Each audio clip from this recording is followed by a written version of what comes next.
Deixa eu deixar ele em tamanho.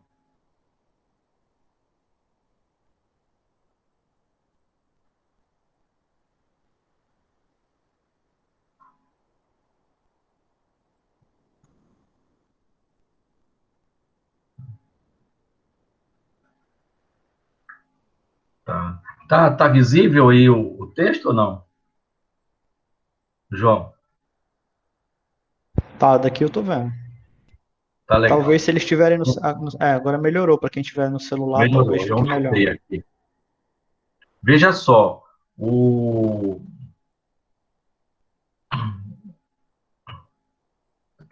Palheta 2001, tá? De Jonás, Japina e Peixoto. Repara que eles fizeram, deixa eu pegar os dados do Klein. Tabela 2.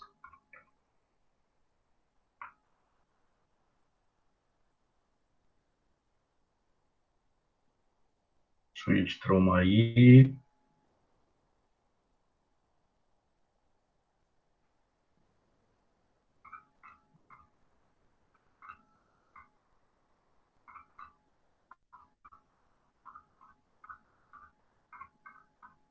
Então, nós já saímos de daquela área do... Olha aqui, olha, gente. Você está vendo? Esse cinza é o mesmo do mapa, tá? Aí você vê que os granitóides, eles estão cortando, né? Eles vão intrudir e cortar todo esse material. Tá? Ele faz o desenho aqui, ó, que ele puxa a formação aqui para cima, ó. Ele faz essa, essa uma espécie da borda dela, tipo um drag fold, né? Porque o granitóide vem e arranha ele aqui para cima, tá? Você vê aqui que tem um contato por falha, mas ele está intrudido aqui dentro dessas rochas paleoproterozoicas. Então, é assim que a gente representa, tá? Um granitóide, essa na forma de balão, tá?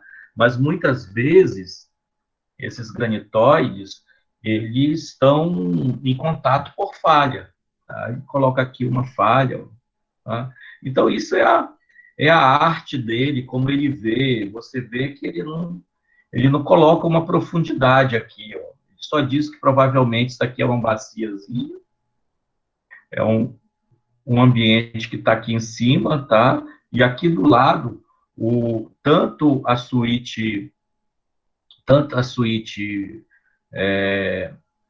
suíte, como é o nome, o Crato São Luís, que são essas cruzes maiores, e o domínio Gurupi, eles estão colocados lado a lado, como por falha, tá? Por que por falha? Porque esse aqui, esse um cruz maior, ele tem idade paleoproterozoica, na ordem de 12 bilhões de anos. E esse restante aqui, não, ele começa entre 1,8, 1,9, não, 1, 1 bilhão até 500 milhões de anos, 1,4 mais ou menos, até a 500 milhões de anos. Tá? Aí ele coloca as unidades todas aqui, todo o complexo Maracassumé ali, que complexo Maracassumé, e aqui o que ele chama de... Deixa eu colocar aqui uma visualização.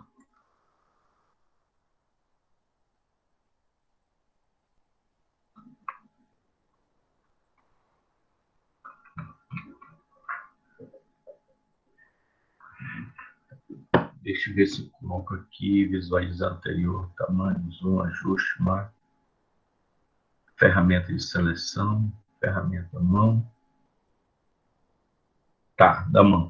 Você vê aqui que essa parte aqui cinza todinha, tá, é neoproterozoica e essa paleoproterozoica, com exceção essas bacias que ele coloca aqui, bacias indiferenciadas, tá, que são as coberturas sedimentares. Então, um domínio, dois domínios, e esse daqui também é uma espécie de um terceiro domínio que ele não descreve, ele apenas coloca como coberturas sedimentares de certa forma, assim, diferenciados, ele não separa. Vocês já estão com os artigos nas mãos e vocês precisam ler, tá? O importante é que vocês comecem a ler isso daí.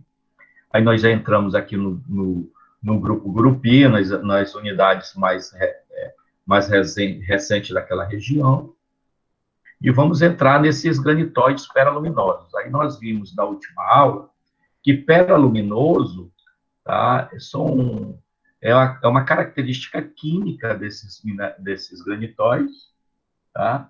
E essa característica que tem o alumínio, principalmente o alumínio, eu acho que é o tetraédrico, ele tá muito presente. Então, quando isso acontece num granito, a gente diz que esse granito ele foi paraderivado, ou seja, ele vem de uma sequência de metamorfismo a partir de sedimento que fundiu e formou um granitóide de fusão parcial da crosta. Tá certo? Aí quem são esses granitos? É o granito Orem, granito Jonasa, o granito Japim, e ele coloca aqui também o granito Ney Peixoto, tá? Apontando idade, olha, o Ney Peixoto, 580 milhões de anos. Tá certo? Isso.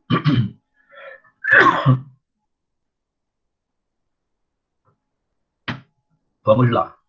Então, a gente já viu esses granitóides.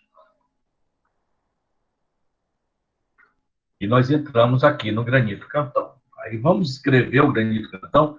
Vocês vão ver que quando vocês chegarem no granito Cantão, ele vai ter uma característica muito, muito peculiar das outras, né? São granitóides completamente diferentes. Tá? Hiperaluminoso, vou voltar mais um pouquinho aqui, hiperaluminoso nem sempre ele quer dizer que são granitos que foram vindo de rochas sedimentares, né, entraram em estado de fusão. Pode ser uma fusão parcial da crosta de outro granitóide, também com essa característica peraluminosa, tá? Então, Noêmia, você é a leitora oficial. Leia para mim, por favor.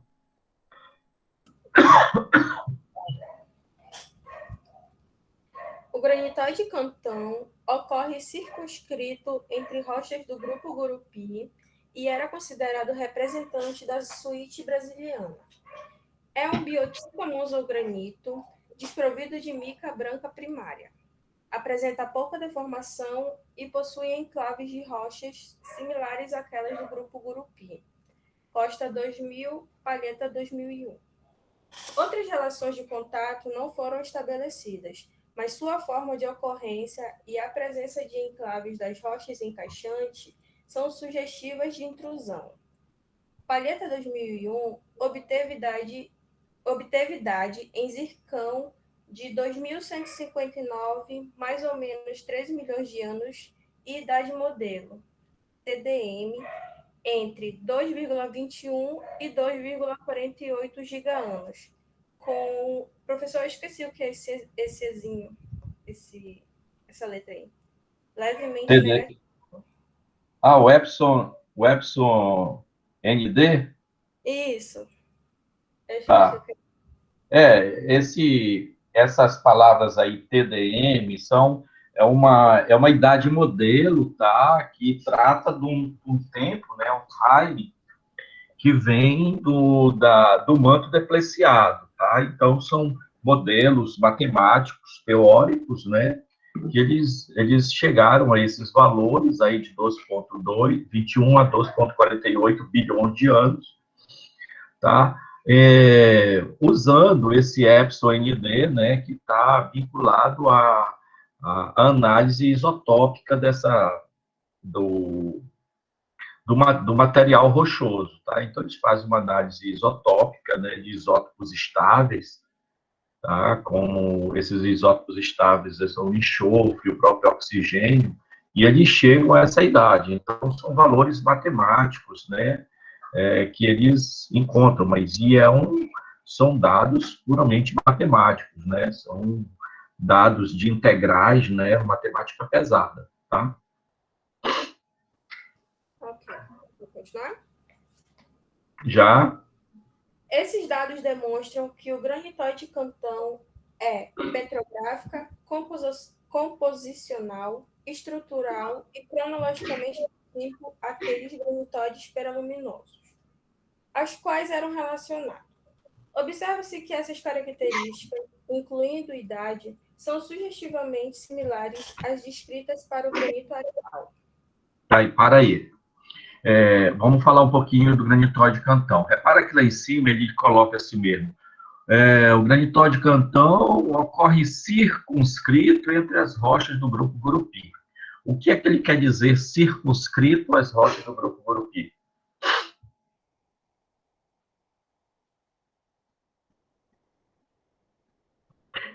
Quando ele fala de circunscrito, ele tá dizendo que há uma espécie de localização, uma circunscrição, uma limitação de ocorrência entre eles. E essa limitação estão sempre abrangentes, que ao seu redor nós temos rochas da suíte do grupo Gurupi, onde ele fala que esse grupo Gurupi tem suíte brasiliana. Suíte brasiliana são todos os granitóides que de idade é em torno de um bilhão até 600 milhões de anos, tá? Então, o brasiliano tem essa idade. Então, o que foi que aconteceu no brasiliano? No brasiliano, após áreas colisionais, ele tem um afrouxamento da crosta, né? E muitos enxames de granitos se instalaram. Provavelmente o granito Cantão está aí pelo meio. Só que esse Palheta 2001 achou essa idade de 2.159 bilhões de anos, tá? Vamos ver o que significa isso, porque não bate essa idade. Nós estamos tratando de granitóides mais novos e ele não bate com essa idade aí de 2,1 bilhões de anos. Porém, ele diz que esse granitóide ele está meio distinto, um pouco diferente dos outros granitóides peraluminosos. Então, o que ele vai dizer que ele é muito parecido com esse granitóide aqui, que é o granito areal. E também outra coisa que ele fala sobre esse granitóide, ele disse que enclaves, né, pedaços das rochas encaixantes estão dentro dele. Quando a gente está trabalhando com granito, gente, quando a gente começa a encontrar esses enclaves, ou esses xenólitos, como a gente costuma falar, a gente diz que esses xenólitos provavelmente, tá, estão indicando que a gente está na borda desse granitóide. Por quê? Porque esses pedaços vieram da borda, tá, das rochas encaixantes. É por isso que ele disse que o contato provavelmente ou é sugestivo de contato intrusivo, tá? De intrusão. É isso que ele quer dizer. Vamos lá para o nefelina cianita. Você Nefelina entendeu cianita. essa exploração? Para a gente Entendi, estava entender. fazendo umas anotações. Tá legal. Vamos lá. Foi reconhecido inicialmente por Jorge João, 1980, como litfeldito. Linfelditos. Linfeldito é uma rocha, tá? Que ela é pobre, né? Ela é pobre em sílica, tá?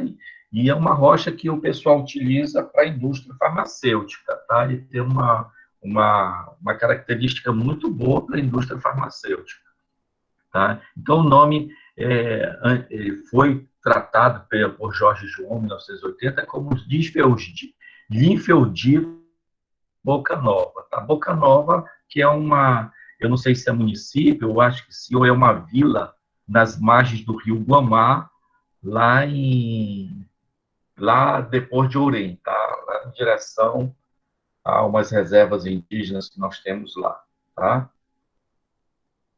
Tá. E sua designação atual é devida à Costa 2000.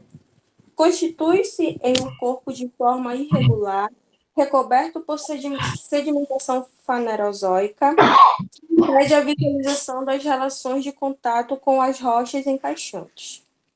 É uma intrusão alcalina cienítica, metamorfizada e deformada, apresentando estrutura gnáisica e migmatização restrita. Petrograficamente, é constituída por albita, feldespato alcalino, nefelina e biotita, além de acessórios. Vilas, 1982, Costa 2000. Jorge João, 1980, reportou idade Ca, biotito. Peraí, esse Potássio Ca argônico. é potássio É orgânico, né? potássio, tá? É porque o Reportou. potássio, ele se transforma em argônio, tá? Tá. Tá, 580 milhões de anos. Obrigado.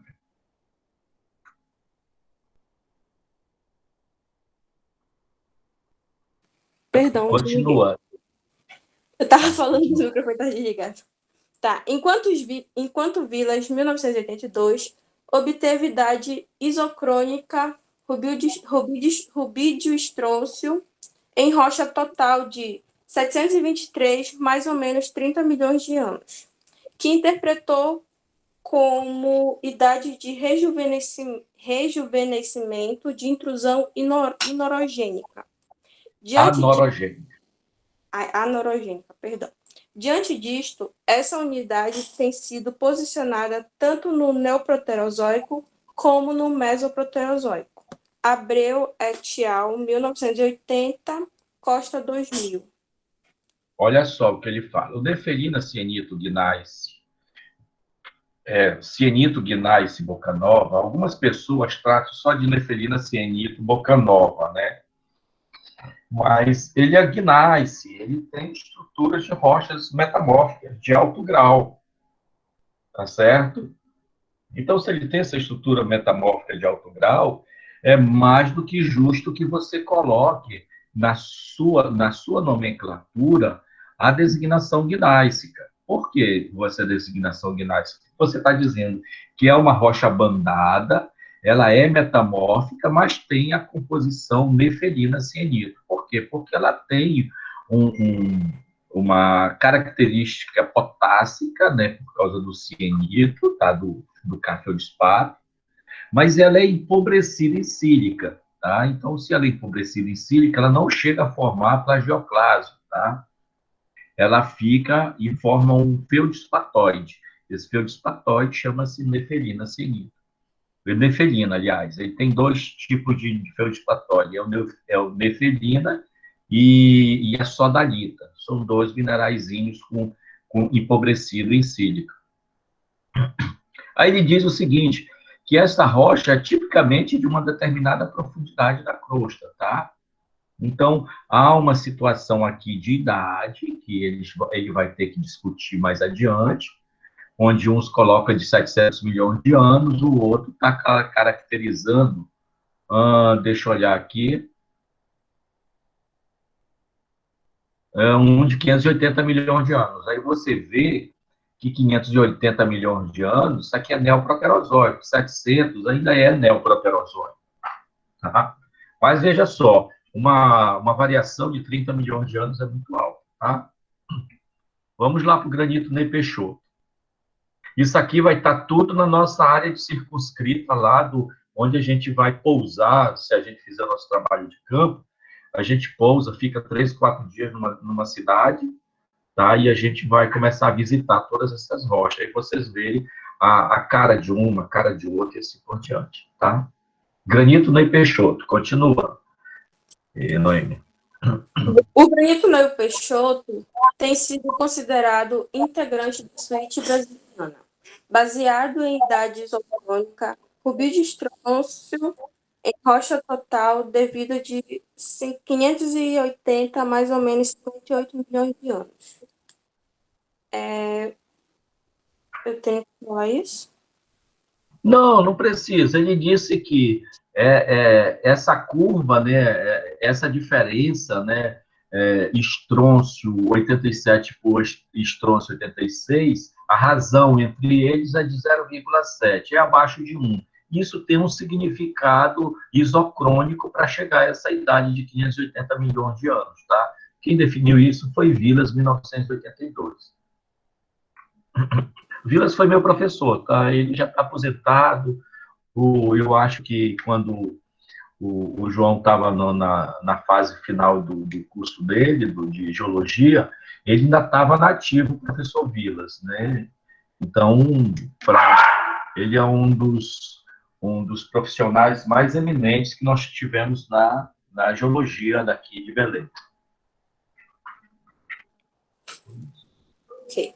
De fato, até o momento, é a única unidade formada no Neoproterozoico, o que foi comprovado pela idade em zircão de 549, mais ou menos 4 milhões de anos. Palheta 2001. Esse mesmo autor determinou a idade modelo Samário Neodímio. Samário Neodímio em torno de 1,70 giga-anos, com valores de em torno de Isso. em torno de -8. Consiste em um único corpo recoberto por sedimentos fanerozoicos, sem relações de contato visíveis com suas rochas encaixantes. Dada sua posição geográfica e idade, é provável que seja intrusivo nas rochas do grupo Gurupi. Descrições de Costa 2000, Palheta 2001 e Vilas 2001 mostram que constitui-se de granitos com duas micas, de granulação dominantemente média, podendo apresentar porções pegmatoides e são foliados segundo NNWSSE. Porções, características químicas apresentadas por Vilas 2001 mostram assinatura esperaluminosa com padrões de terras raras, moderadamente fracionadas e com forte anomalia negativa de Eu. Utilizando as características Eu é európio, tá? Anomalia negativa de európio, tá? Tá. Utilizando as características mineralógicas, químicas e isotópicas, além do contexto geológico e geocronologia, Vilas 2001 admite mistura de fontes sedimentares e ígneas para o magma gerador do granito Ney Peixoto e sugere ambiente de colisão continental para sua colocação. Olha só o que ele está dizendo, que o granito Ney Peixoto, ele é a fusão tanto de rochas paraderivadas como fusão de rochas ortoderivadas, tá? Tanto vindo de rochas metamórficas como de próprio magmas ígneos mesmo, de rochas ígneas. Se fundiu, misturou aquilo lá e ele saiu e deu esse granito a duas micas, né? Peraluminoso, né? Olha aí, o que vocês vão trabalhar agora, eu vou ler só esse pedacinho aqui, tá? O que vocês vão trabalhar só de coberturas, das coberturas sedimentares, ele fez um parágrafozinho, tá? E ele colocou todas as bacias sedimentares fanerozoicas intracratônicas, ou seja, dentro do próprio crato, ou de margem continental passiva, onde não tem as zonas orogênicas, tá? Ele colocou tudo em coberturas sedimentares diversas. Tá? Vocês vão usar essas coberturas sedimentares e vão posicionar as outras unidades que vocês vão estudar, tá certo? Você já tem a literatura aí. Onde ele fala que essas coberturas sedimentares, ele só vai se posicionar em três formações, que é o grupo que vai estar lá dentro dessas coberturas, que ele vai chamar formação Igarapé de Areia, formação Viseu e formação Piriá. Tá? Vamos ver se a gente vê isso no mapa.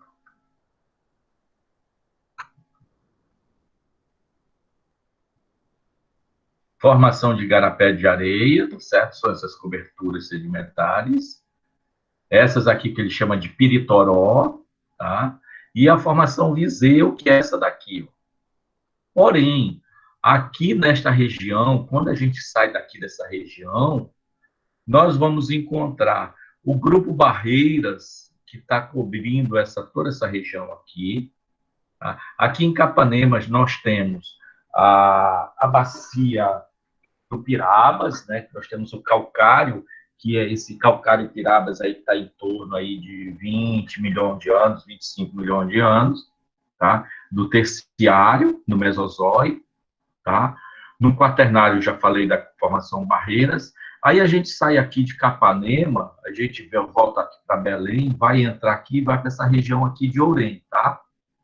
Aqui em Orém, nós vamos encontrar, lá perto de Ituia, outra cidade, nós vamos encontrar o Arenito Guamá, tá? E mesmo aqui, saindo da BR-316, vindo para Belém, quando chega aqui em Santa Maria, mais ou menos, a gente pega a BR-010 e vem embora para cá para o sul. Esta BR-010, que é conhecida como a Belém-Brasília, tá? Nós vamos encontrar uma grande área aflorante da formação Ipixuna, tá? Essa formação Ipixuna, ela é muito importante para a nossa geologia, tá?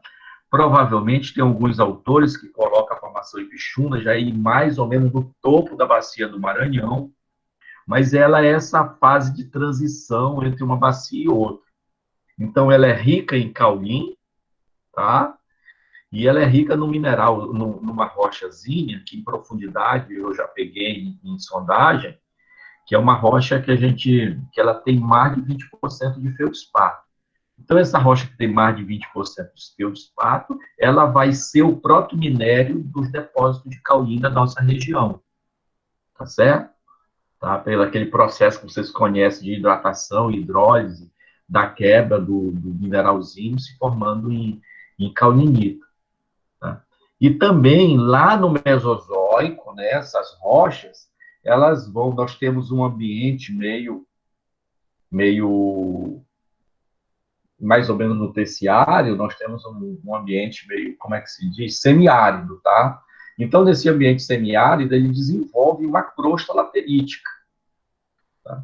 Essa crosta laterítica que se desenvolve aí no semiárido, aí dessa época, ela formou uma laterita. Esta mesma laterita se formou em toda a Amazônia. Então, tem dois momentos da formação dessa laterita. É uma no Mesozoico e a outra aqui no Quaternário. Essa do Quaternário é exclusivamente ferruginosa. Tá? Mas lá no Mesozoico, ela é uma laterita que ela pegou a disponibilidade minerálica que tinha nessas rochas. Tá? Aqui na região de Capanema mesmo, voltando aqui na BR-316, aqui mesmo nessa Rio Peritoró aqui, que fica, nós temos aqui Santa Luzia do Pará, toda essa região aqui, tinha disponibilidade daquelas rochas que o professor João até passou já o artigo, né, rica em fosfato. Então, formou uma espécie de uma laterítica fosfática aqui, tá? Formando um mineralzinho chamado crandalita, que é um fosfato já de enriquecimento supergênico. Quando a gente vai lá para a região do Carajás, lá na região do Carajás, nós vamos desenvolver as lateríticas, tinha níquel disponível em cima de rochas ultramáfico, se formaram as lateritas niquelíferas, que são os depósitos de níquel, a disponibilidade de níquel que nós temos em algumas minas lá, como a mina lá do Onça Puma, lá em Ourilândia, Ourilândia, tá? E a outra, nós temos aqui nessa região onde tem o caulim, o desenvolvimento de bauxita. Tá? Essas bauxitas se formaram indistintamente, bastava ter a disponibilidade de alumínio. Se formou uma laterita, que é uma laterita, só que ela é aluminosa, recebe o nome de bauxita. Para você ver a importância dessa disponibilidade minerálica na região e a consequência do enriquecimento em decorrência do nosso tipo de clima que a Amazônia foi submetida. Tá certo, gente?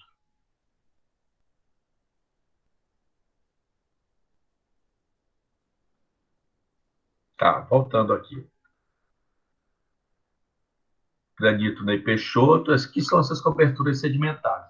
Aí nós vamos entrar agora numa discussão desses dados que ele apresentou, tá? Que vocês podem fazer essa discussão também no relatóriozinho de vocês, que vai ser uma síntese. Então, vocês vão fazer aquela coluna ali de estratigráfica, adiantem isso, e depois disso vocês entram fazendo essa síntese que nós vamos marcar um dia para fazer a entrega desse material, tá bom? Vamos lá, leia aí as discussões dos novos dados geocronológicos que o Klein e o Moura desenvolveram todo esse tempo, tá? As idades obtidas pelo método de evaporação de chumbo em monocristais de zircão são consideradas idades mínimas, visto que não é possível avaliar o grau de discordância das mesmas. Entretanto, estudos comparativos mostram que essas idades costumam ser próximas às obtidas pelo método urânio-chumbo convencional ou Shrimp. shrimp, né?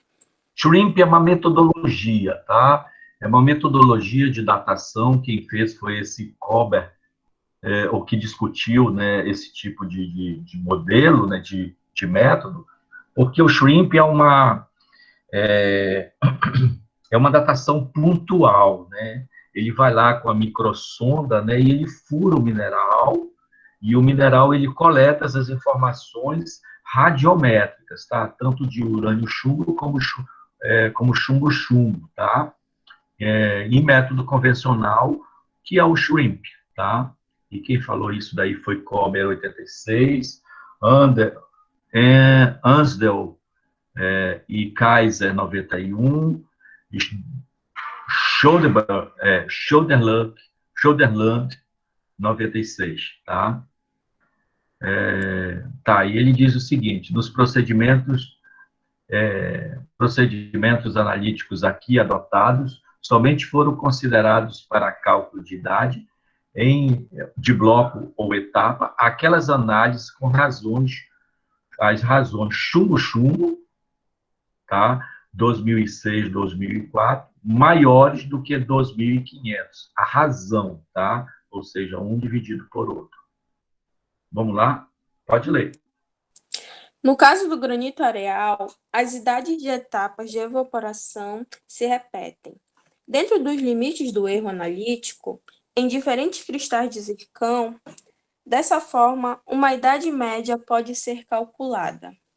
2.149, mais ou menos 4 milhões de anos, similar à obtida para outra amostra do mesmo granitóide, e é interpretada como a idade mínima de cristalização do granitóide. Esse é o areal, tá? Vamos pro outro. Nas amostras do complexo Maracaçumé, uma ampla variação de idades foi obtida, com pouca reprodutibilidade entre as etapas de evaporação dos diferentes cristais, de forma que o cálculo de uma idade média não tem significado. A idade obtida para o zircão 14, 2.135, mais ou menos 4 milhões de anos, é a de melhor qualidade e menor erro analítico, sendo interpretada como a idade mínima da cristalização do protólito do gneiss. Uhum. O senhor vai comentar? Não, essa idade mínima, ele disse que é o mínimo para que ela possa ter se formado, tá? Então, o que foi que ele utilizou? Ele teve uma qualidade muito boa desse zircão, tá? Ele viu que ele não estava fraturado, ou a variação aqui, ele teve mais ou menos o erro de 4 milhões de anos, foi muito boa. Então, ele diz que lá no complexo Maracaçumé, nós temos rochas deixa eu voltar aqui no Maracassumé, aqui no mapa. O Maracassumé é esse aqui, tá? Esse Maracassumé, ele diz, e o areal é esse aqui, ó, tá? Então, eles têm idades mais ou menos... Não, isso daqui é o Maria Suprema. O areal, cadê? Não aparece aqui. Eles têm idade mais ou menos a mesma, tá? Inclusive, esse Maria Suprema aqui já existia, estava encaixado aqui quando teve esse metamorfismo. Então, olha, ele ficou todo alongado e encaixado dentro dele. Então, o que acontece, Noêmia? Ele diz que isso daqui é uma idade, tá? Que é uma janela tectônica mesmo, diferente dessa cinza mais escura, tá? Então, isso aqui é em torno de 12 bilhões de anos e esse daqui menos de 12 bilhões, em torno de 1 a 500 milhões de anos, tá? Então, são duas idades diferentes. Isso aqui já existia, isso aqui se formou, abriu uma janela e ele se posicionou aqui.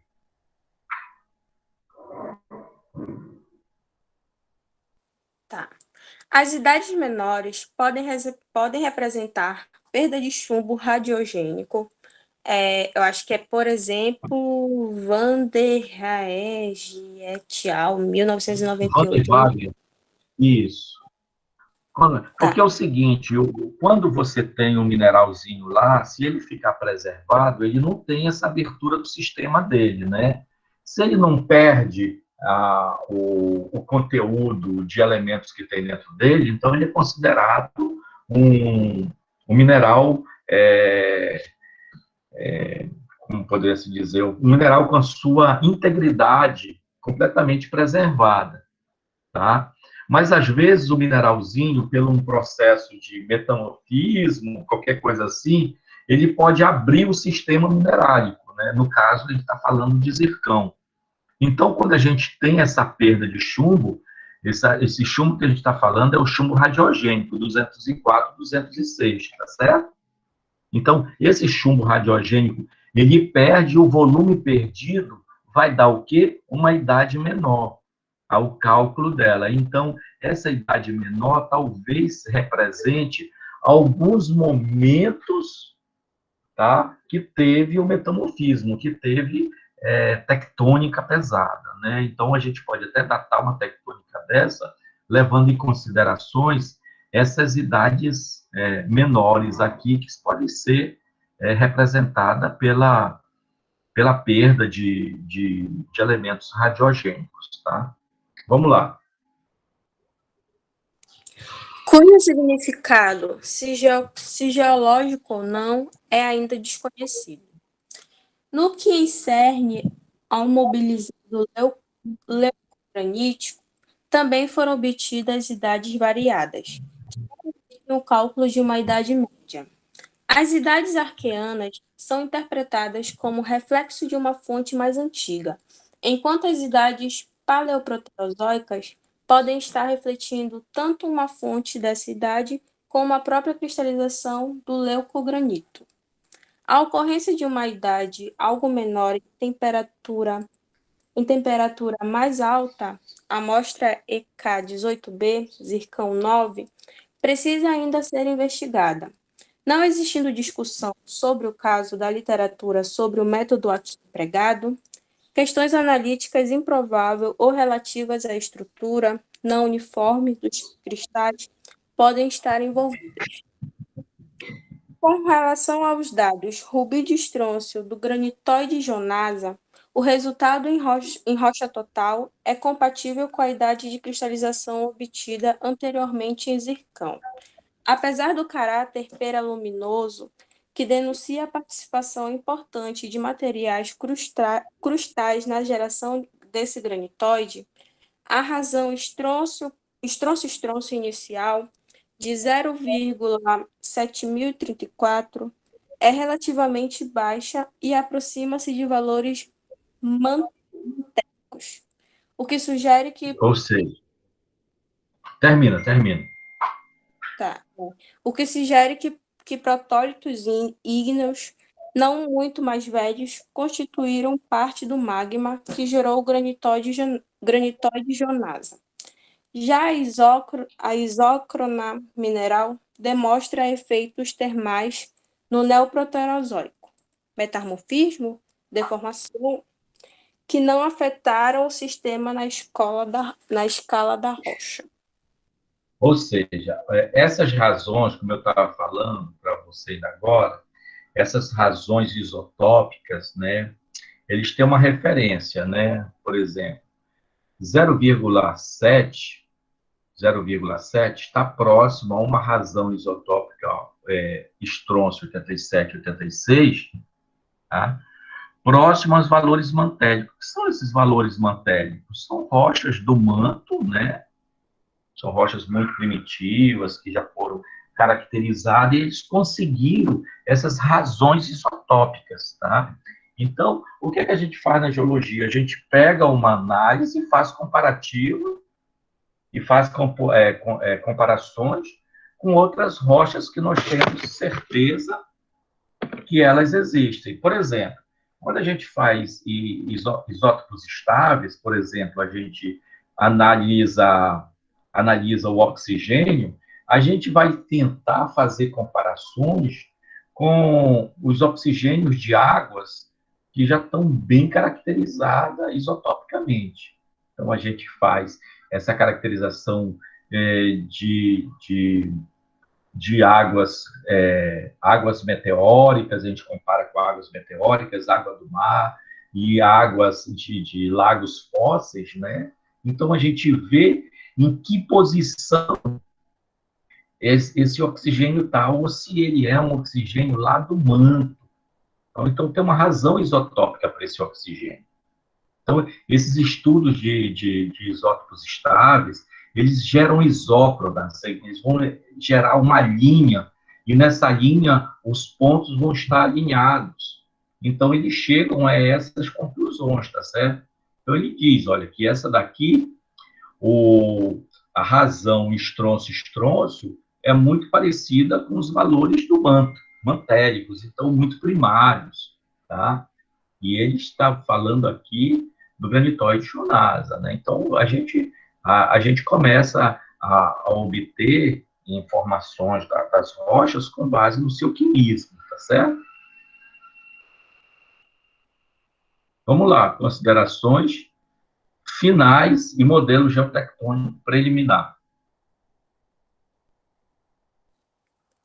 Os recentes resultados geocronológicos obtidos em Zircão, aqui complementados com novos relativos ao complexo Maracaçumé e granito areal, fizeram com que a maioria das unidades regional passasse a contar com pelo menos uma informação geocronológica mais precisa e permitir um avanço significativo no que concerne a litoestratigrafia da região do Gurupi, previamente baseada nas sistemáticas rubídio estrôncio e potássio argônico. Esses resultados mostram também que o intervalo de tempo entre 2.240 milhões de anos e 2011 milhões de anos é o mais importante em termos litogênese. Não foram reconhecidas, até o momento, rochas arqueanas aflorantes na região, sendo esse éon identificado apenas como vestígios. Com base em cristais herdados de Zircão e de algumas idades modelos Samarino, da mesma forma, rochas mais jovens do que 2 giga-anos são muito limitadas, sendo comprovado até o momento somente o granito Ney Peixoto, 549 milhões de anos, e possivelmente a rocha alcalina de Boca Nova, 723 milhões de anos, isócrona rubídio estrôncio. As sistemáticas rubídio estrôncio e potássio argônico, entretanto, mostram uma clara divisão com uma área apresentando uma assinatura neoproterozoica, outra mais antiga, 2 giga-anos, o que gerou a proposição, respectivamente, do cinturão Gurupi e do cráton São Luís. Almeida et al., 1976. Baseados nessa subdivisão, desenvolveram-se os modelos geotectônicos nas décadas seguintes. O limite entre as duas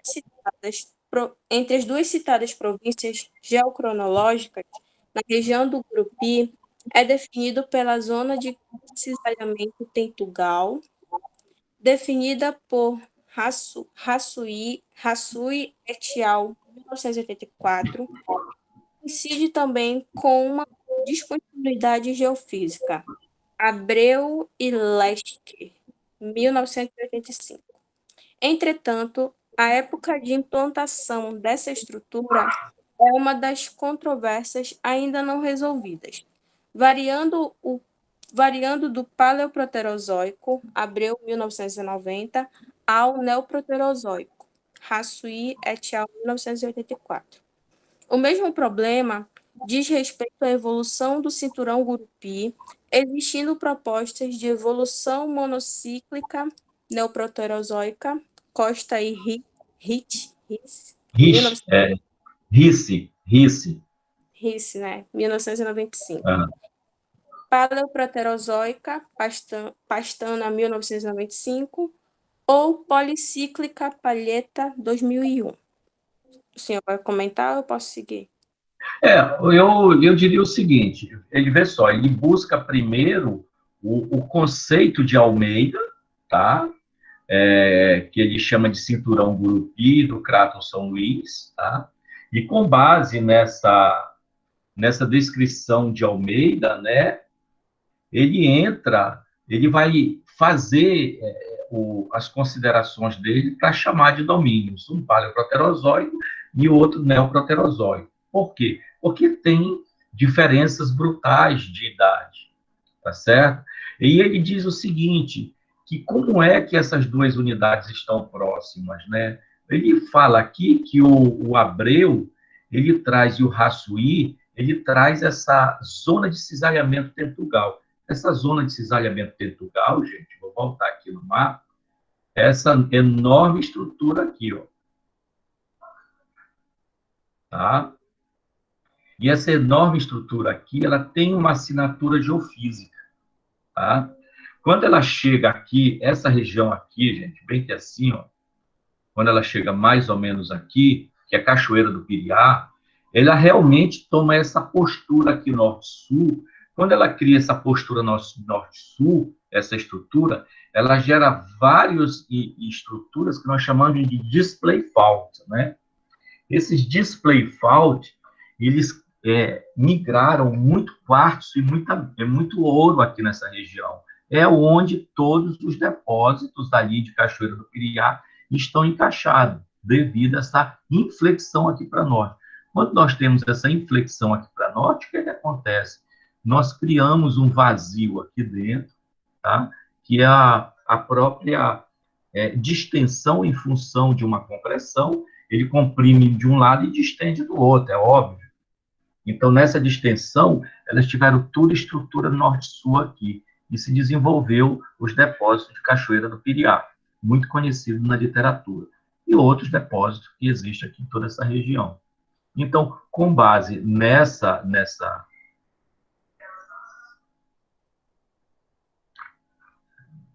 cadê? Com base nessas... A gente está aqui, né? Com base nessas características, aí ele vai criar esses dois domínios, tá? Um domínio que ele vai chamar de paleoproterozoico e outro domínio de neoproterozoico. O paleoproterozoico ele vai chamar de Crato São Luís, onde nós vamos ter as suítes intrusivas, né? E o outro nós vamos chamar de uma sequência meta-vulcano-sedimentar, que vão ser representados pelo cinturão Gurupi, tá? De idade mais nova. Pode seguir. Os domínios geocronológicos mostram também assinaturas litológicas, metamórficas e estruturais distintas. O domínio São Luís é constituído por granitóides cálcico-alcalinos, TTG, associados TTG significa tonalitos, trondhjemitos e granodioritos, tá? São 3 tipos de rochas. Essas 3 rochas, elas são características cálcicas e alcalinas, tá?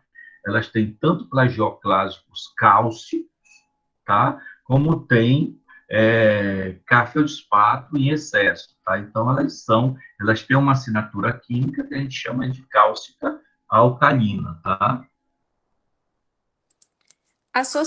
Pode seguir. associados à subducção arcos vulcânicos.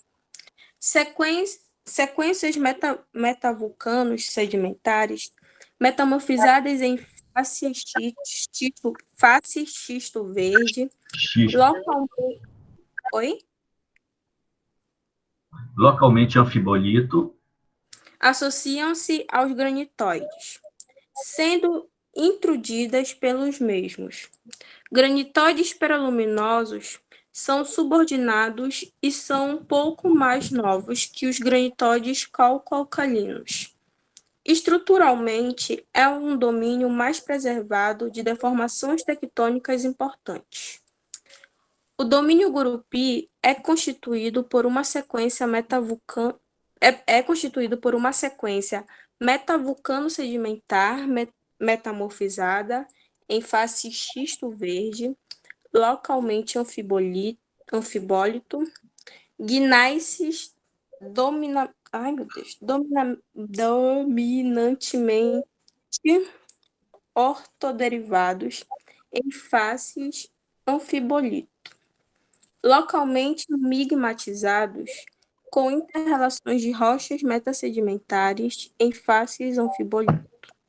Esses conjuntos encontram-se altamente deformados por uma tectônica compressiva e direcional, o que provocou lenticularização e alongamento das unidades e do domínio como um todo, segundo NWSE.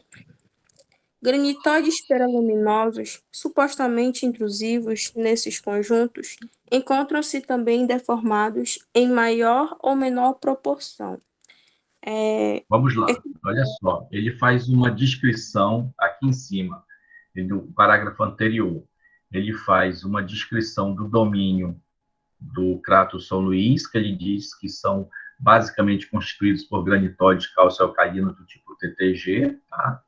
Então, esses granitóides, ele chama de, o ambiente dele é de subducção, né? Me dá um exemplo de um ambiente de subducção, Noêmia. Alguém ajuda aí a Noêmia, gente, que ela já está ficando rouca.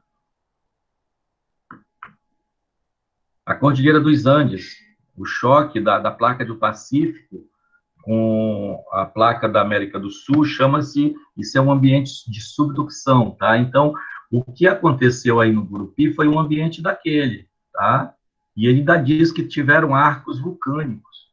Lá no centro da subducção, ainda no mar, arcos vulcânicos, então extravasamentos vulcânicos, como é o caso hoje da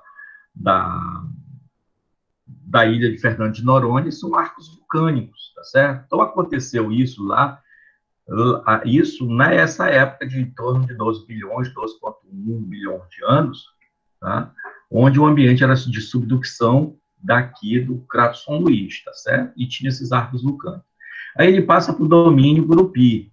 Ele diz o que é o domínio Gurupi? É uma misturada de rochas metamórficas de baixo grau, xisto verde, de alto grau, anfibolitos, e ele chega até a localmente migmatizados.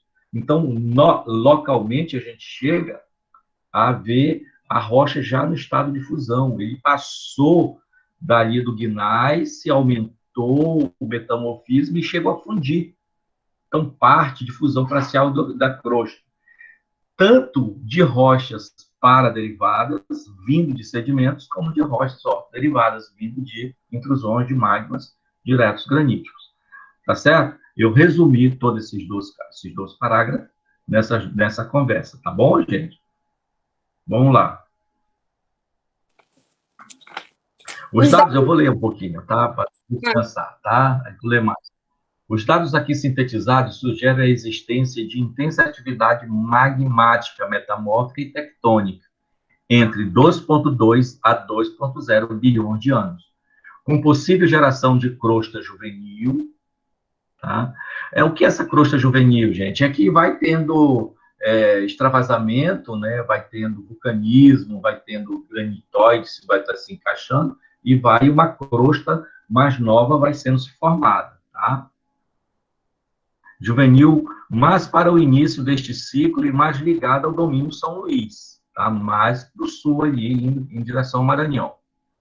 E maior retrabalhamento crustal, zircões herdados, idade modelo de Epson negativo, ou seja, provavelmente de rochas que vieram mais antigas que foram retrabalhadas. Aí que talvez tenha tido alguma rocha laudoel-arqueano, como ele fala.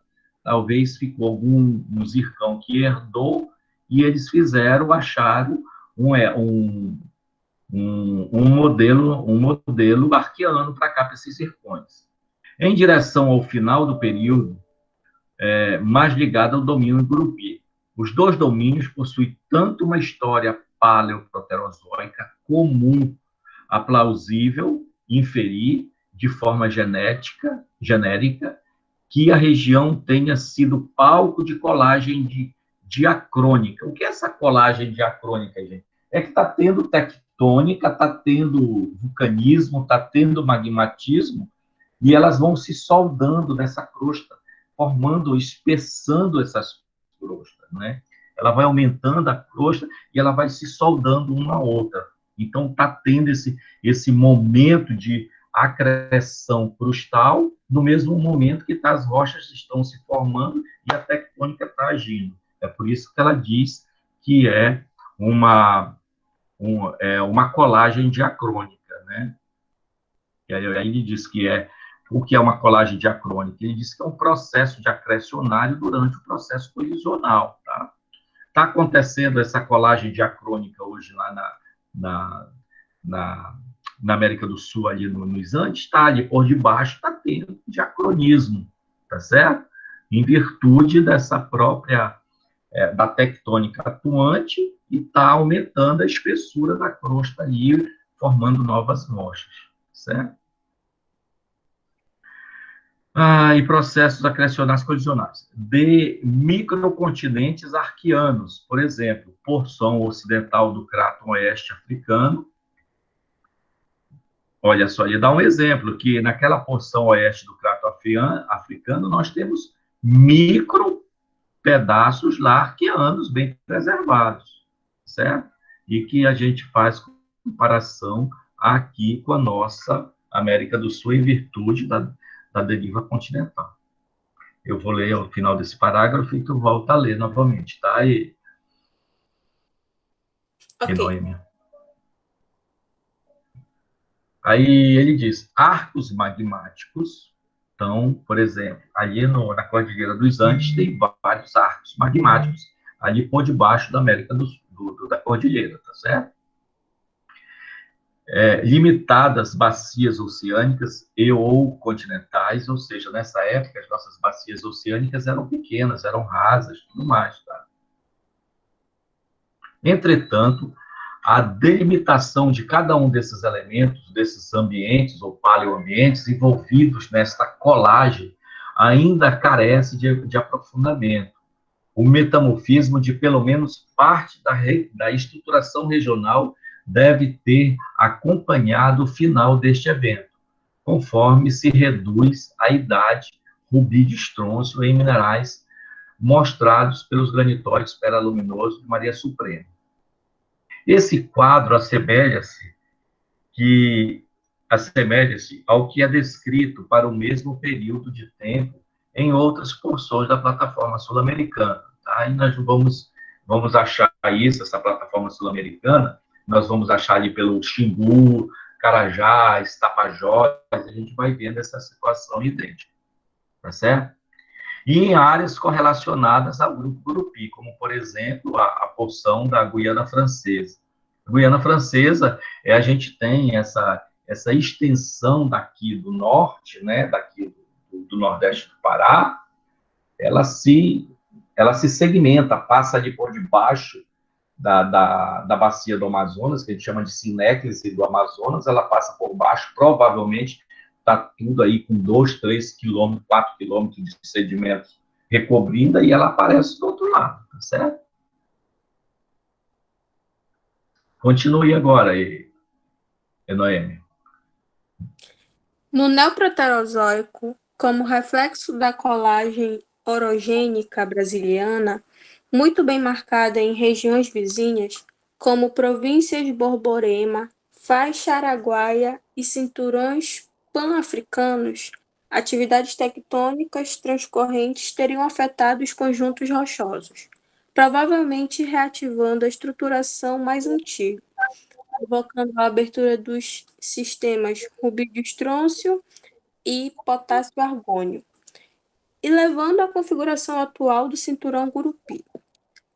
Pouca litogênese está associada a esse período, sendo confirmado até o momento apenas o granito Ney Peixoto. Apesar das características colisionais desse granitóide, a existência de uma segunda colisão é questionável a sua sugestão apesar das características colisionais desse granitóide, a existência de uma segunda colisão é questionável e sua sugestão precisa ser acompanhada de outros elementos. A colocação desse tipo de granitóide em zonas transcorrentes é plausível. Koester et al. 2001. Não se destaca também a possibilidade de existência de sedimentação brasiliana, embora o seu rastreamento seja bastante difícil devido à ausência de fontes ígneas e metamórficas brasilianas suficientes para gerar detritos. O que é esse IE?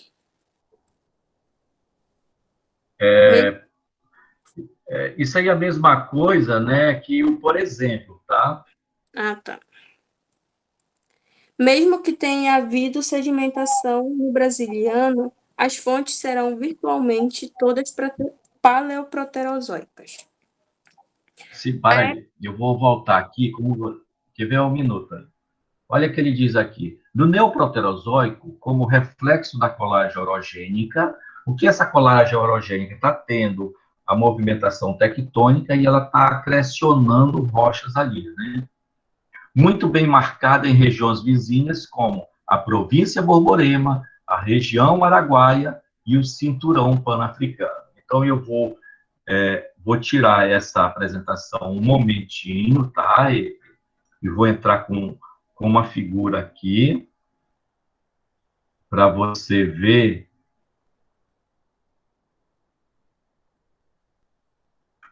o que é essa, tá? Esse é um trabalho que eu fiz numa empresa, tá? Onde eu fiz um trabalho para a gente descrever, tá? Um projeto que eu fazia a gestão, que era lá em Igaracy, olha, na província Borborema, tá? Igaracy é bem aqui na Paraíba. Então, isso aqui é província Borborema, tá certo? Então, a província Borborema, aqui é a província brasiliana, tá? Então, esses são os cinturões, você está vendo aí, não está, Noemi? Então, Sim. essas linhas aqui são cinturões neoproterozoicos e, às vezes, paleoproterozoicos. E eles são muito férteis. Quando ele chega aqui no Gurupi, ó, ele vem aqui no Gurupi, ele bordeja aqui o Gurupi e vai lá em cima para sair aqui na Guiana Francesa. E tudo isso aqui, olha, é o crato Amazonas, crato amazônico, tá? Que a crosta aqui, rochas ígneas, metamórficas, toda a crosta que está aqui representada, tá certo? Aí, olha aqui, a província Borborema, nós temos aqui Paracatu, aqui descendo Paracatu nas Minas Gerais, tá? Muito rica, Paracatu aí já tem uns 50 anos em produção de ouro, tá? Aí a gente vê que o cinturão Ashanti, O cinturão Ashanti está bem aqui assim, olha. Deixa eu achar o cinturão Ashanti. Ó. O cinturão Ashanti está bem aqui na borda, tá? É uma dessas linhas que passa aqui. 125 milhões de anos. 1 milhão de onças. Isso é coisa, multiplica 125, multiplica por 31 toneladas.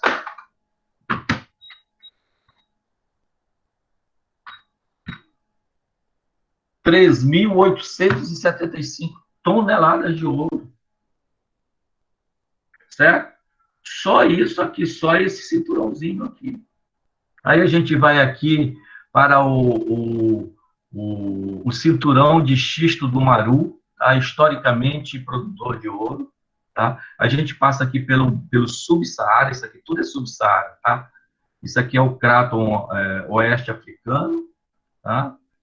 E aqui Burkina Faso, olha, Burkina Faso, bem que assim, nós temos umas injeções de granitóides, só essa injeção de granitóide, eu conheço essa mina aqui, 8 milhões de onças. Tá?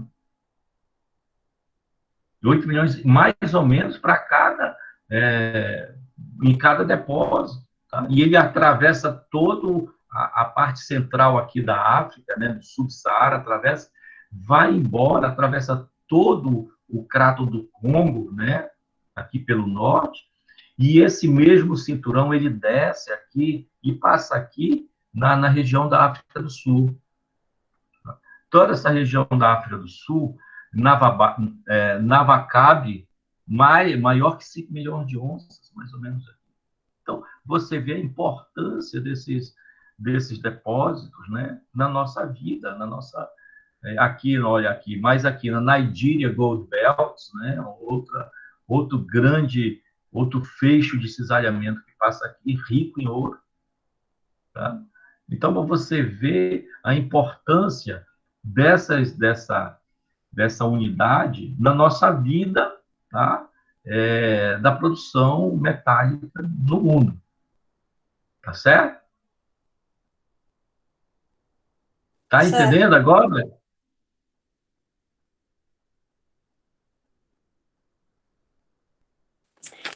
Tá, eu tô entendendo mais ou menos assim, mas eu vou revisar a aula, professor. Eu tô fazendo Tá. umas... Não, mas o que eu quero te dizer é o seguinte, o que ele está falando, essas informações aqui são informações da literatura. Isso é importante. Vamos lá. A época do estabelecimento das bacias, Viseu, Igarapé de Areia e Piriá, permanece incerta, podendo tratar-se de um ou mais períodos de sedimentação. Quanto ao Nefelina cienito Boca Nova, é provável que a tentativa de ruptura da crosta amalgamada no Paleoproterozoico tenha possibilitado a sua intrusão. Também é incerto o significado do bloco Parnaíba, Cunha 1986, Nunes 1993, conjunto metamórfico não aflorante que constitui parte do embasamento da bacia do Parnaíba. Seu arcabouço litológico é formada principalmente por gnáisses, xistos, quartzitos e milonitos, assinatura semelhante à do cinturão Gurupi. Algumas dessas rochas foram datadas pelos métodos rubi de estrôncio e potássio argônio. Kovács et al. 1976, com resultados similares aos do domínio Gurupi. Portanto, seu significado geotectônico se faz parte do domínio Gurupi ou se constitui uma unidade autônoma. Necessita ainda ser averiguado. Tá.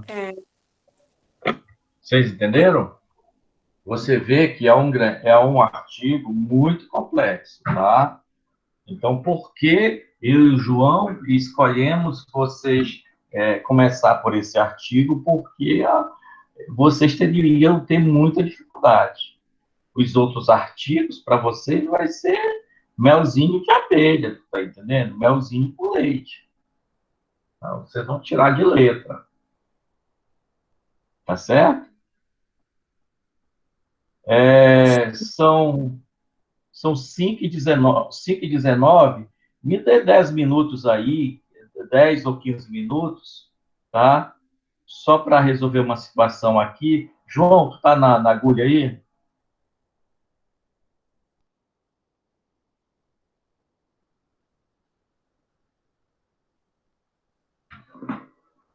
Dê-me aí 5 minutos, 5 a 10 minutos, tá, gente? Aí eu já volto com vocês, tá bom? Tá bom, professor. Aí é o toalete.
De volta. Tá tudo bem aí? Todo mundo dormindo. Hum, Não, João, não. Olha, prof. próxima semana Marcar uma atividade com eles, tem. né? Pode fazer a atividade do. Como é o nome da. Formulário lá. Dentro do formulário e fazer já trabalhar um pouco de material de campo. Pode ser também. Pode ser, né? Pode. Só um minuto, só um minuto.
E, João, era a operadora, João.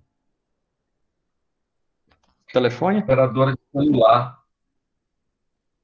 Prof, você tá devendo, prof? Não, prof, eu tenho 5 linhas de telefone, né? Tá, porra. Não, tá todos aqui de casa, né? Tudo num pacote, família, né? São 5 linhas. Aí eu fui ver para botar no CNPJ da minha esposa, né? E isso daí vai cair pela metade o valor que eu pago por mês. Pô, bacana. Porra, cara, é uma economia de mais de R$ 200, cara.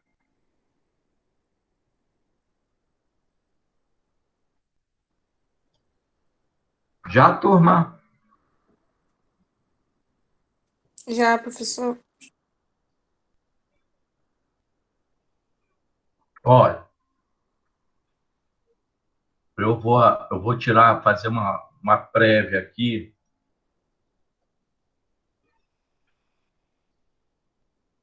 do que é a coluna cronoestratigráfica que vocês vão se preparar para nos oferecer, tá bom?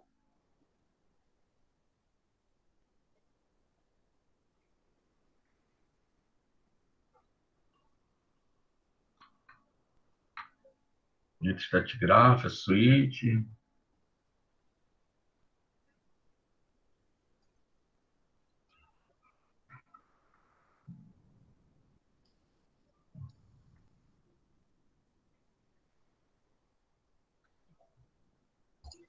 Agora que vai começar, parar a apresentação. Agora que vai começar o trabalho de vocês, tá, Noêmia? Viu, Michael? Sim. Ai, meu Deus. Agora que vai começar.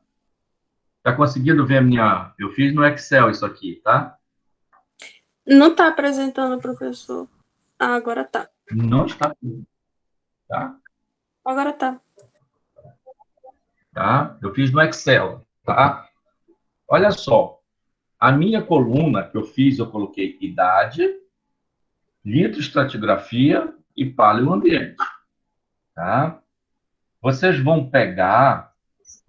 como é que eu comecei a fazer isso aqui? Com base naquela material de litoestratigrafia formal, tá? Onde lá nós temos a idades, o El, a era, o período, a época, tá? E a datação em si, que eu já estou pegando aqui do próprio Moura e Klein Moura. O aspecto litoestratigráfico com as litoestratigrafias formais, tá certo? E o paleoambiente. Por exemplo, aqui no Arqueano, nestas unidades que nós estamos lendo, tem alguma coisa no Arqueano?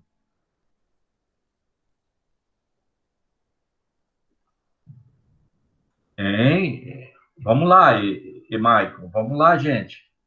Tem alguma coisa do Arqueano? Não. Não. O que nós temos aqui na nossa região nordeste do Pará começa no Paleoproterozoico. Aqui no Paleoproterozoico, ele chamou como esse Paleoproterozoico? Ele chamou de domínio Gurupi, tá certo? Opa, de domínio do Crato São Luís, domínio Paleoproterozoico. Ele chamou desse aqui e esse daqui. O Mesoproterozoico, aqui, ó, Mesoproterozoico, ele não tem muito bem definido, mas eu vou colocar aqui, tá? Então, qual é o éon lá? É Arqueano, Proterozoico, éon, e qual é o éon que vem depois do Proterozoico, gente? Paleozoico. Qual? Hein? Paleozoico? Não. Fanerozoico. Fanerozoico. Muito bem. Quem foi que falou? Noêmia.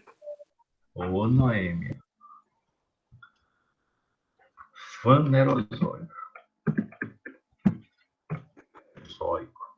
Este é o éon, tá bom? Deixa eu logo colocar aqui na posição, formatar a célula, alinhamento, 0 grau no centro.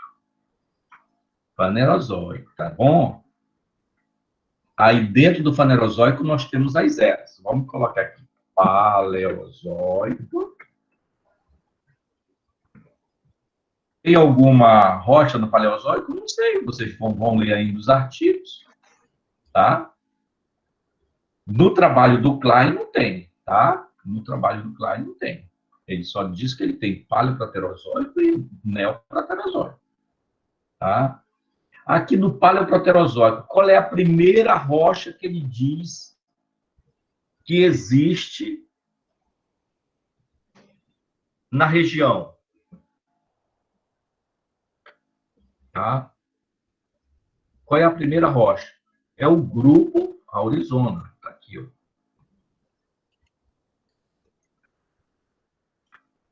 Grupo Aurizona.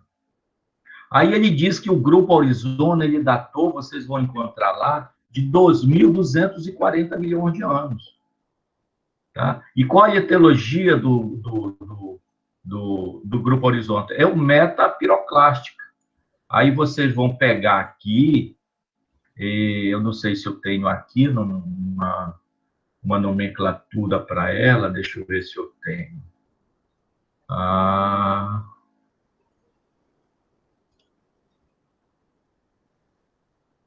Formatar a célula, preenchimento.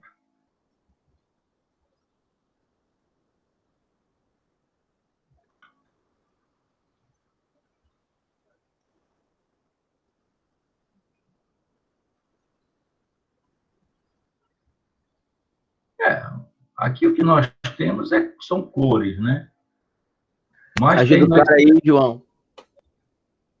João, olha aqui, vocês vão colocar aqui a representatividade da piroclástica, tá certo?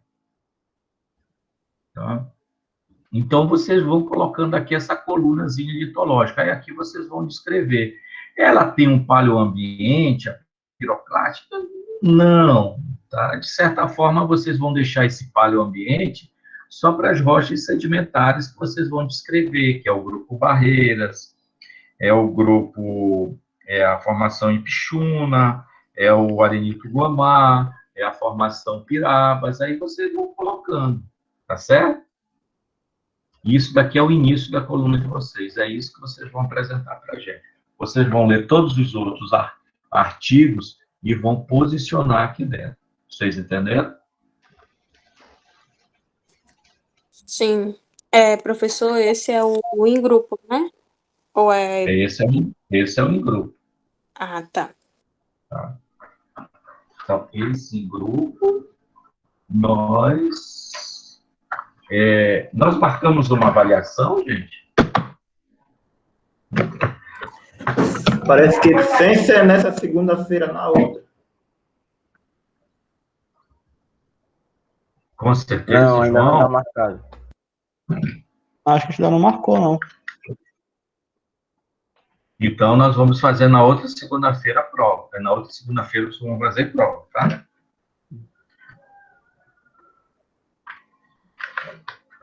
Dá para adiar mais um pouco? Não, não tem como. É todo esse artigo até hoje, prova dia 3/5, tá aqui, ó. Tá marcado aqui. Tô ficando velho, mas não tô ficando doido, não. Métodos práticos, pesquisa mineral, 3/5, prova. Tá?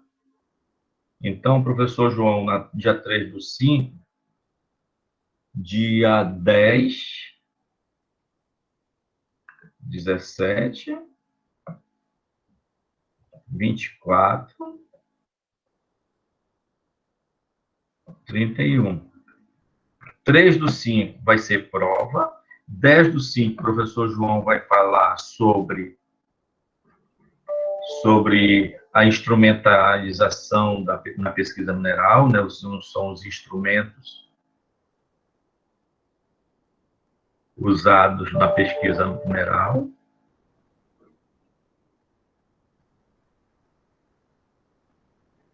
Ele tem 2 ou 3 filmes para passar para vocês. E dia 31 vocês vão entregar. 31, dá, João, para entregar dia 31? Maio? Nosso calendário vai... Sim? Olha, dá, né? Quero saber se eles vão dar conta de fazer. O Deixa eu ver até semestre quando é deles o vai calendário. até quando? Aqui. Tô O abrindo semestre aqui. vai até 7, 14... Acho que é até julho o semestre deles, não é? É julho, professor.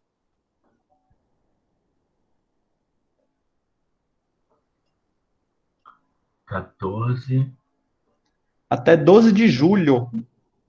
12, Ah, 21, 28.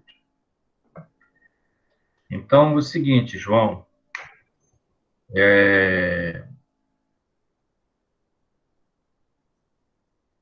Eles fazem essa avaliação agora, no dia 3/5, tá? Tá bom, Noêmia? O que vai cair são litoestratigrafia formal. Prof, e o que é essa que está marcado para o dia 10 de maio lá, então? Tá escrito lá no SIGA, lá. as datas de avaliação que estão no CIGA, tá? É porque quando a gente começa o semestre, a gente tem que colocar a data para a gente poder lançar o plano de disciplina para vocês. Então a gente coloca a data de acordo mais ou menos com o que é os prazos do semestre, mas isso aí não quer dizer que seja a data já final, entendeu? A gente vai remarcando isso. Vocês já estão acostumados com isso, né? A gente sempre faz isso lá no Instituto. João, então, tá marcado lá dia 10 de julho? Dia 10 de maio. Estava 10 de maio no CIGA a primeira avaliação, e a última, 12 de julho. Só que 12 de julho é o último dia de aula, entendeu? Então não pode ser a última avaliação no dia 12 de julho, entendeu? É por isso que eu tô falando, que a gente coloca só para título de poder postar o plano da disciplina para vocês. Sim, sim. Então, vamos fazer o seguinte. A gente pode manter esse 10 de junho, 10 de maio, a avaliação, tá? A prova. Na segunda-feira eu aproveito e faço a parte já da introdução da parte dos equipamentos e prática de técnica de campo para eles. Aí na semana que vem, na outra semana, eles fazem a avaliação. Tu precisa de 2 aulas para dar a técnica ou só uma? Depende do que, se eles perguntarem muito, só uma. Tá, então vamos Se eles não colocar perguntarem 2 muito, aqui, tá? tá. Dia 3/5 e 17/5, tá? Instrumentalização. Instrumentação da pesquisa mineral. Dia 10 e dia 17. Vocês têm dia 20, dia 10 a prova, tá? Dia 28 vocês vão entregar esse relatório aí, tá bom? 28 de junho. A síntese completa. Tá? Porque vocês não vão fazer só a coluna, tá, pessoal? Vocês vão fazer uma síntese de todas as unidades litoestratigráficas que tem na região que a gente costuma visitar. Isso é uma coisa que a gente sempre faz antes de todo o trabalho de campo. A gente tem que fazer um estudo geral do que a gente pode esperar encontrar na área. A gente não vai às cegas para o campo. Não tem como eu chegar no campo, bater numa amostra lá que eu nunca vi, dizer, isso aqui eu vou relacionar com o depósito tal. Não tem como, porque eu não sei qual é a geologia da região, né? Então essa síntese ela tem justamente esse intuito. Vocês vão ler todos os artigos e vão sintetizar eles todinhos e compor uma coluna estratigráfica com todas as informações. Olha, uma sugestão para vocês. De agora em diante, nós vamos tirar dúvidas de vocês desses artigos, tá? Nós não vamos mais ler esses artigos como lemos agora. É sacar ou fazer essa leitura junto com vocês, tá? Principalmente de forma remota. A partir do dia 24 de maio, tá? Até o dia 21 de junho, vamos tirar dúvida de vocês dos artigos. Então, uma sugestão, vocês se reúnam e dia 24 vocês já tenham lido todos o mesmo artigo, tá? Aí nós vamos sentar e vamos tirar dúvidas desse artigo para vocês. Na outra aula, dia 31, vocês já têm outro artigo todos lidos, nós vamos sentar e tirar a dúvida de vocês. Vocês vão perguntar e nós vamos estar aqui para responder para vocês.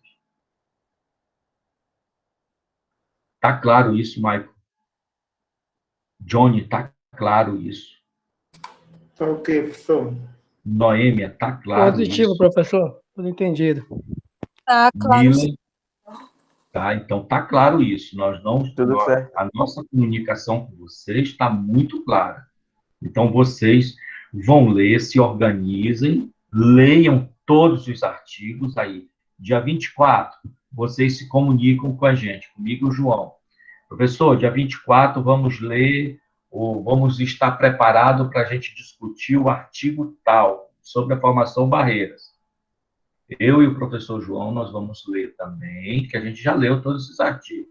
Nós vamos voltar a ler e vamos estar discutindo com vocês. Aí professor, eu não estou entendendo o que é esse ambiente raso, de pouca oxigenação. Nós vamos sentar com vocês, vamos dizer, isso. Onde isso encaixa na nossa tabela, na nossa coluna estratigráfica? Vocês vão aqui nessa coluna estratigráfica e vão encaixar bem assim. Vocês entenderam? Sim, professor. Tá certo, então. Então é isso, é esse entendimento que a gente quer ter com vocês, tá bom?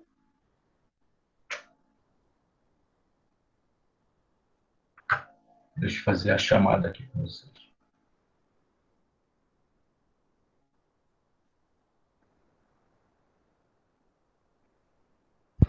Só avisando logo, Vanderlei, o Darielson, ele não estava presente na aula, mas ele mandou mensagem para mim aqui mais cedo que ele teve um problema aqui de conexão. Uhum.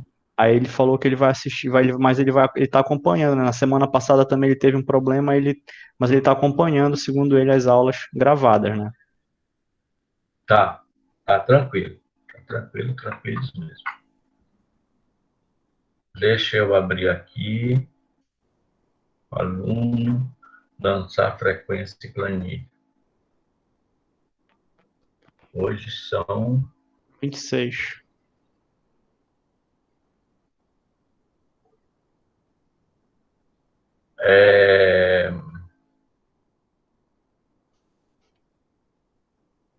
Vamos lá. O Adonai está presente, tá? Darielso também teve dificuldade. Dayana. Ela estava aqui, não sei se ela ainda está. Tá aqui, Johnny Dayana. tá. Johnny, Eliana. tá aqui. Fernandinha. Fernanda também. Fala, Gilberto. Cadê tu? Tá aqui também. Tô aqui. A Ellen. Tá aqui.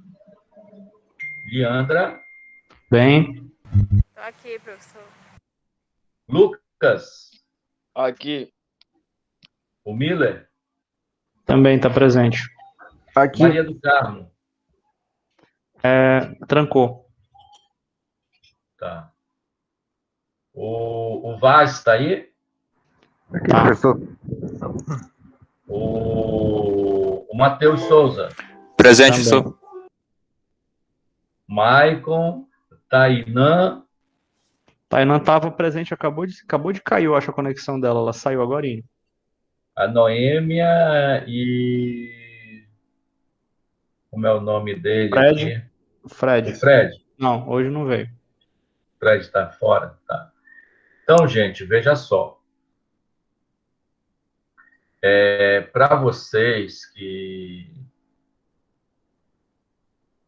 Para vocês criarem esse hábito, vamos fazer essa composição de leitura. Dia 3, que seria a aula, vocês